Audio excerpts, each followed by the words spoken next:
السلام علیکم۔ ملک کے بیشتر حصوں میں مونسون کے وقفے کا آغاز ہو چکا۔ ایک اور طاقتور مونسون سسٹم بھی آ رہا ہے۔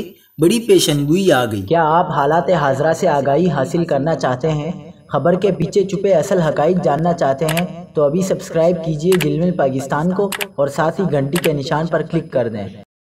آپ کو بتاتے چلیں کہ آج سے مونسون کی کمزور ہوائیں سندھ میں داخل ہوں گی، جس کے سبب سندھ کے کچھ مقامات پر آج سے پرسوں کے درمیان کچھ بارش کی توقع ہے، جس کے بعد طویل وقفہ متوقع ہے۔ کراچی میں بھی اس دوران خصوصاً منگل کو کمزور ڈیولپمنٹس ہو سکتی ہیں، جو کچھ علاقوں میں مختصر دورانیے کی درمیانی بارش کا سبب بن سکتی ہیں۔